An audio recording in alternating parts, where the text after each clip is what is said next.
আল্লাহ বলেন, আল্লাহ বলেছেন, আস-সারিকু, যেই পুরুষ চুরি করে,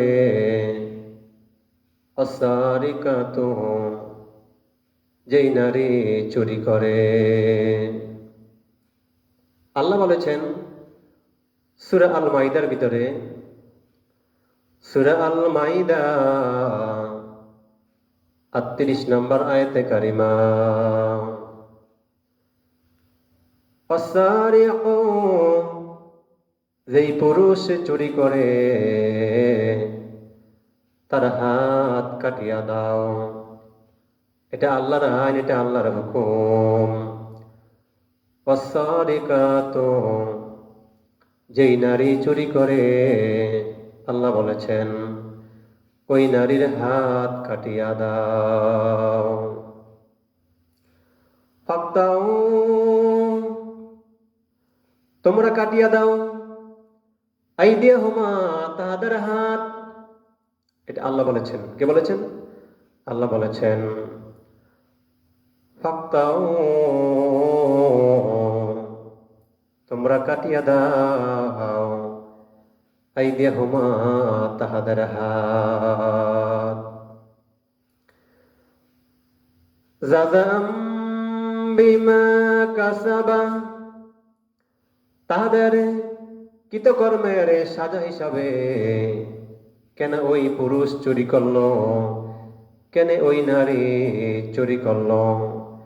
এটা আল্লাহর আইন, এটা আল্লাহর হুকুম।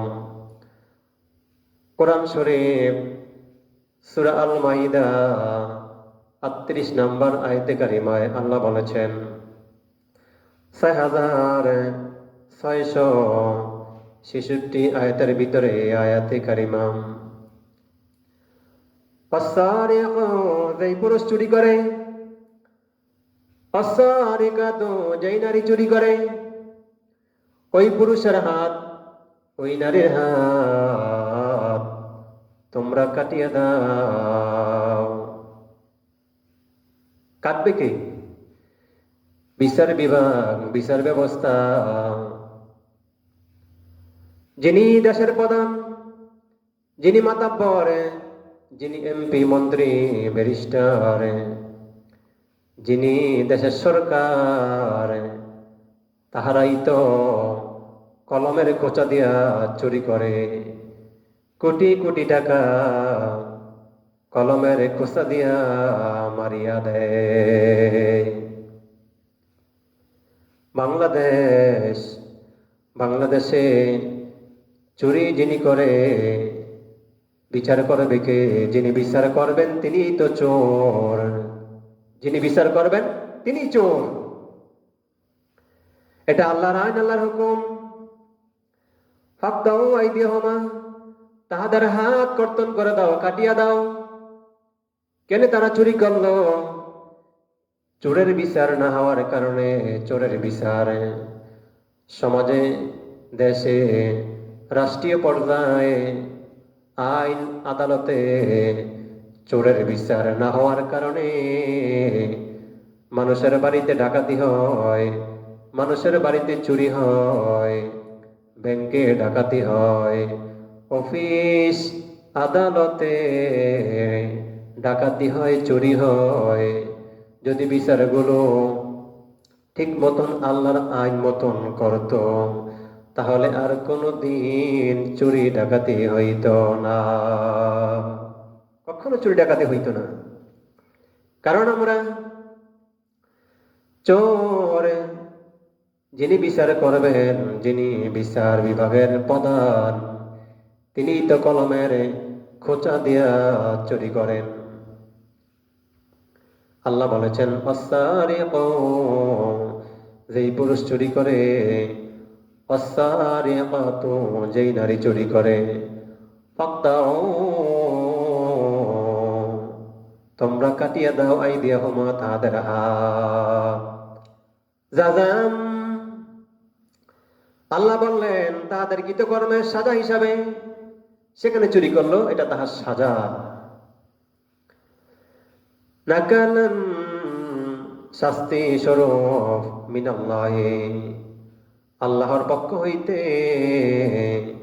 আল্লাহু আর আল্লাহ আজিজুন পরাক্রমশালী, হাকীমুন তিনি জ্ঞানময়। যদি ওই চোর ব্যক্তি তাওবা করে, পরকালের বিচার তাহার জন্য আল্লাহ পাক মাফ করে দিবেন, কিন্তু তাওবার বিনিময়ে দুনিয়ার বিচারে কোনো মাফ হয় না। যদি ওই ব্যক্তি প্রবেশ করে, তাহলে বিচার বিভাগ যদি, ইমাম আবু হানিফা বলেছেন, আমার ভাইরা বাবারা, যদি কেউ একবার চুরি করে তাহলে তার ডান হাত কাটিয়া দাও, যদি দ্বিতীয়বার চুরি করে বাম পা কাটিয়া দাও, তৃতীয়বার চুরি করলে তাকে সাজা দাও, বন্দি করে রাখো। যদি বাম হাত, যদি ডান পা কাটা হয়, তাহলে এই ব্যক্তির চলাফেরা সংকীর্ণ হয়ে যাবে। আল্লাহর বন্ধু মুহাম্মদুর রাসূলুল্লাহ সাল্লাল্লাহু আলাইহি ওয়াসাল্লাম বলেছেন, সাহাবীরা, যদি আমার মেয়ে ফাতিমা, ফাতিমা হাসান হুসাইনের আম্মা, হযরতে আলী রাদিয়াল্লাহু তাআলার স্ত্রী, আমার দিনের নবী মুহাম্মদুর রাসূলুল্লাহ সাল্লাল্লাহু আলাইহি ওয়াসাল্লামের মেয়ে, জান্নাতি মহিলাদের সর্দার ফাতিমা, নবীজি বললেন, সাহাবীরা রে, যদি আমার মেয়ে ফাতিমা যদি চুরি করত, আমার মেয়ে ফাতিমার হাত আমি কাটিয়া দিতাম। আল্লাহু আকবার, আল্লাহু আকবার।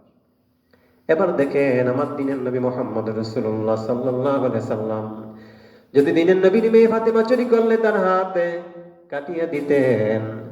এখন আমরা তো সে আইন, সে বিচার করি না। যিনি বিচার করবেন তিনি তো চোর। যদি চোরের বিচার হইতো, মানুষের ঘরে, বাড়িতে, দোকানে, পাটে, অফিস, আদালতে, কোথাও চুরি হইতো না। টাকার বস্তা আছে না, টাকার বস্তা আপনি রাস্তায় ফালিয়ে রাখলে কেউ ধরতো না। টাকা আপনি হাতে নিয়ে ঘুরতে পারতেন, লক্ষ লক্ষ টাকা। কারণ জানে, যদি টাকার প্রতি নজর দেওয়া হয় হাত কাটিয়ে দিবে। যদি টাকার দিকে নজর দেওয়া হয়, যদি টাকার বস্তা নেওয়া হয়, হাত কাটিয়ে দিবে। আর মানুষেরা জানবে, দেখবে এই ব্যক্তি চুরি করার অপরাধে হাত কাটিয়ে দেওয়া হয়েছে। আল্লাহর আইন বাস্তবায়ন করলে সমাজে, মহল্লায়, রাষ্ট্রীয় জীবনে, আন্তর্জাতিক জীবনে কোনো মানুষ চুরি করবে না। একজন মহিলা চুরি করেছে, আল্লাহ নবীর কাছে মহিলাকে নিয়ে আসা হলো, চুরি প্রমাণিত হলো। মহিলার আল্লাহ নবী বললেন যে মহিলার হাত কাটিয়ে দাও। আল্লাহর আইন মতন, আল্লাহর হুকুম মতন, যেই পুরুষ চুরি করে, যেই নারী চুরি করে, তার হাত কাটিয়া দাও। এটা আল্লাহর আইন। মহিলার হাত কাটা হলো। মহিলা তারপর জিজ্ঞাসা করলেন, ইয়া রাসূলুল্লাহ, আমার হাত কাটা হয়েছে, এ হাত কাটার বিনিময় কি আমার গুনাহ মাফ করিয়া দেওয়া হয়েছে নি? আল্লাহ কি আমার গুনাহ মাফ করে দিয়েছেন নি? তখন এই আয়াতে কারিমা নাজিল হয়। আসুন আমরা যদি আল্লাহর হুকুম মতন, নবীর আদর্শ মতন জীবন গড়ি, তাহলে প্রত্যেকটা মানুষ সুখে শান্তিতে সমাজে, গ্রামে, মহল্লায়, বাংলাদেশে বসবাস করতে পারবে। আইন বিচার বিভাগ, এই যে এইবার দেখেন, যদি আলেমওলামারা যদি সংসদে যায়, ওই সংসদের ভিতরে ভালো ভালো আইনগুলো এরা পাস করবে, ভালো ভালো আইনগুলো এরা তুলে ধরবে। মানুষের মাঝে হানাহানি, রাহাজানি চুরি ডাকাতি একজনে আরেকজনের সম্পদ কেড়ে নিবে না, একজনে আরেকজনের ঘরে ডাকাতি করবে না, একজন আরেকজনের মাথায় বাড়ি দিবে না। সঠিক বিচারগুলো হলে কোনো মানুষ অন্যায় পথে পা বাড়াবে না। السارق والسارقات فاقطعوا أيديهما جزاء بما كسبا